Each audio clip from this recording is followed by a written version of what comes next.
Hello guys, my name is Shravan Singh and I am a cybersecurity researcher, and today we are going to see a POS machine, that how it look like and how does it works.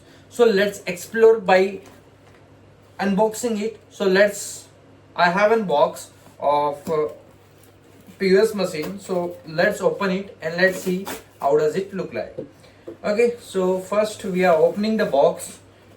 In that you can clearly see that the machine is there and what accessories we have inside of it. So let's explore one by one. So it is ethical purpose only, and we are going to see how does this product security works and what are the configurations, and then also the encryptions level they are maintaining. So yes, I have this machine. So whenever you are performing some such task, then make sure that you are performing ethically, and whatever your legal consequences will be there, so make sure that that will be defined. And we have a QR code, the first one, so we'll keep it aside. And the second is machine, which we are going to set up with the QR code, and also the mobile phone will work with along with this. And in this, the Bluetooth communications will be there, so we can see how does it work like. And also we have IoT SIM card over here along with this. So as you can see over here as a IoT SIM card, so which works with this machine, and we have the cable connectors. So now let's have a power to it and let's connect it to the our mobile phone. So that how does it work, and we are giving the power supply, that is the type C over here on the above of this. So let's connect it and let's give a power to machines along with the adapter. Okay, so now we have connected. So yeah, so let's power it on. Right now we have a POS machine that we are using at sabjiwala or doodhwala for using QR code to get it payment done for them, right? So right now, what are the product security behind of this, and what are the encryptions level they are using? So we are going to see in detail how does it look like. So first of all, we are going to access the PCB level, that how does the chipset and the pins which for the debugging they are using. So let's explore one by one, and we are going to see in depth that what are analyses that we are going to see, and what are the encryptions level when we are doing the payment. So at the back end, are they secure or not? So let's explore by opening the device. So first we are going to have a screwdriver to get it open. Please start. And the device is activated, so and all the configurations are done. So let's explore one by one by giving the screwdriver to open the device. Will be updated for superior experience. Please wait for device to restart. Now the device is already configured and all the necessary settings are done. So now we are opening the device from the back end, and also we have a battery over here, and the QR code will be going to put over here. So we have removed the QR code section. Now let's open the device.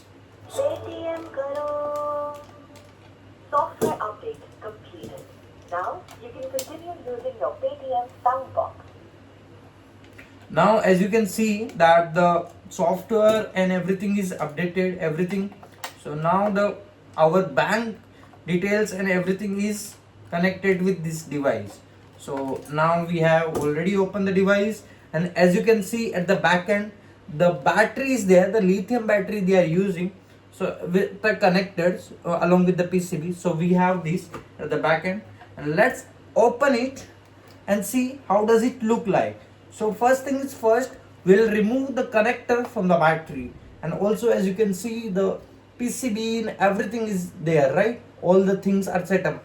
So let's open it, and this all the things are doing for the ethical purpose, and whatever the encryptions level are there. So already I have tested the another device, so all the encryptions level are there. Because of that, the device is very secure. That's why we are testing the another device along with the all the PCB encryption PC like chipset and also the debugging chipset. How does it look like? Everything is powered on at the end because we have given the external power right from here. So now we have also extracted the lithium battery connector. So now let's open the PCB from the back end over here and let's unpower it first, so we can easily open it and we can remove the chipset from here. And I think yeah, they're using the QATL's EC200UCN. Okay, let's open it and see how does it look like and what are the flash chips and RAM, ROM, everything. Okay, so let's explore it. So everything is there. Now how we can open it? So the all the screws are there. So let's open it one by one. And whatever you are opening it, make sure that you are doing ethically and correctly way, that the somebody's device is not going to be broken. And also if you are doing like testing for the device, so make sure that you are doing ethically. Okay, so I'm not going to exploit anything. And what are the encryptions level are there, we're going to see that. And is there any vulnerabilities, we are going to, if we find something, then we are going to report it directly to the vendor itself. But I know there is no vulnerabilities because I already tested the another device of this brand. So yeah, let's explore it. And also for the debugging chipset, so as you can see the JTAG UART chipset was there earlier. So for that also I have a jet regulator and other devices like TTL to USB connected. So from that, by using these devices, I'll explore the this UART and JTAG performance of also, like whether we are getting the root shell access or not. So let's see. So yeah, almost I have opened it, and let's see the PCB and what are the debugging chipset over here. So now I can see the speaker is in the front. So let's disconnect it from the PCB. So the connector is there, all the things are came out, right? And this the connector the antenna is there, right? The antenna is stick to it. And let's unplug that also, so that there will be no damages for the anything. So let's open it. The things is there over here, so let's open it. This is also a connector, small connector, so remove carefully. So I have removed it from the PCB. And let's remove the speaker also from the PCB itself. And let's explore the PCB, what are the things which it connect with holds off, right? Right now we have the plate over here, so we can remove that plate also. So let's open it and let's see what are the PCB. Yeah, I can see the SIM card is attached to the device itself, and the things are there. We're going to see in detail. And what are the chip level, everything we're going to see. Okay, the body is removed from this, and also the heatsink is over here. Because of that, the device will not going to be heat up more. Right now we have a PCB. So yeah, let's keep it aside and let's explore. Okay, so right now I have a PCB, and along with this we're going to see, and all the chipset which are the main configurations files, the flash chips, and what are the datas which are going to store here, they are keeping over here under the heatsink. And we are going to explore that also.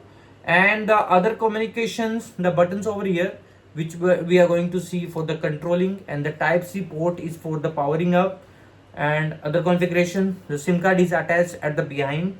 And the another SIMs which we can attach over here, it's another slot is given. And now let's see what are the like debugging purpose. Like debugging purpose, I cannot see anything. The speaker button is there, and octar, they are using the octar one, this the PCB octar. And I don't think so that there is anything that resemble for the debugging. But yeah, the main things which they are using for the debugging purpose is UART communications, which they are using. And that one is like, as you can see in the PCB, there are no like jumble of like pins, right? So there is no jumble of pins. So right now we only can see the three pins over here. As you can see in the PCB, any PCB, if they are having 4, 8 or any connectors with a jumble of pins, that will be a like debugging. Sometimes they are tag also, like which pin they are resembling, like TMS, TCK, TDI, TD0 or RX, TX, GND, whatever chipset they are mentioning. So make sure that you are referring to that in the PCB and make sure they are the debugging chips, right? Right now we can see as a 3 pins over here, and in the back side, as you can see, the chip has like 3 pins which are RX, TX and GND, right? So in that we are going to explore the UART communications, right?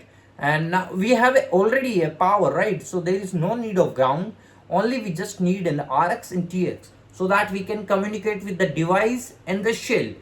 How does it, the shell is working, like from the back end, is there any credentials stored for the shell also, are we getting the root shell access to that also? So we're going to see each and everything. So let's explore the chipset at the back end of this. So now we are going to open this device and let's see what are the under the heatsink. Yeah, good.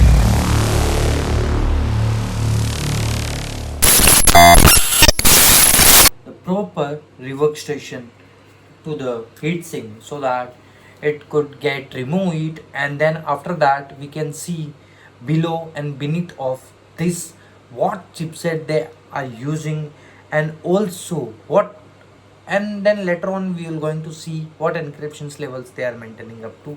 So if they are feasible to us, so we'll definitely try and test it. So let's give a proper temperature into the rework station and let's uncover it and slowly just remove it. Okay, without damaging to anything, let's remove it properly so that, yeah, it is coming out. Okay, that's it. Okay, great. So we have removed the heatsink from this, and let's keep the rework station back and let's see, have a look into the chipset which they are using. So right now currently, as you can see, the chipset they are using, each of them, while I see the chipset, they are all the chipset which they are using is SoC, that is system on chip. And also they are like, mostly they are using the 3 chips from out of 4 is BGA chip, means ball grade array. They are very highly, and like the datas are encrypted mainly, and also the sockets are not available. So that's why we can't just do like chip off and just analyze them. And the one is quad flat chipset is there, so that we can analyze that chip. But there is a catch, like there are very minute chip like pins are there. As you can see in this chipset, this is QFNA package, and this all are of them are this BGA package, right? And also the debugging ports are not there. As we already discussed, there are 3 debugging ports are given over here as a ground, RX and TX, as you can see here. So from this only we can identify the debugging ports. So by using TTL to USB connected, this one USB to TTL, transistor logic. So we are going to see what communications they are processing, like are there really a root shell access, or whether is it encrypted or non-encrypted. If it is encrypted, we're going to see. Okay, let's connect it with the TTL USB to PCB and let's analyze it. Now we have connected TTL USB to our chipset. Now the PCB is established the connections between TTL to USB, and now as you can see in the PC also we have connected TTL to USB converter with our PCB. So all the communications are connected to each other. So RX we have connected into TX, and TX is into RX, and ground is in the ground. And also we are giving the external power through the in the virtual machine. And now we are connected. Now let's see the LS USB. By doing the LS USB, as you can see, the UART cable is showing. And also let's see the dev, is there any development board? So ls/dev tty usb 0 star mark. So as you can see, the it is visible. And now let's get back to the screen command. So in that we're going to see with the default baud rate, so is there any communications, or the shell is there or not, is it encrypted or unencrypted? Okay, let's connect it and give the power. And as you can see, the data is processing, and all the data are coming in the garbage data, gibberish data is coming. So as you can see, I have tried a lot of default baud rate like 57600, 9600, 1152200. Lots of baud rate I have tried, but none of them have worked because the data are encrypted, securely encrypted. And also there is no shell available for now. And from this device we are unable to extract any shell, and all the encrypted data are processing. So as you can see, these are all the POS machines which we are using in our daily life, from sabjiwala to doodhwala or anywhere vendors. So these are all encrypted level. So whenever you're doing the payment, make sure that you are very secure, and also the payment which you are doing it is very secure. So that's it. That's the informations we have extracted till now. So that's it. Thank you.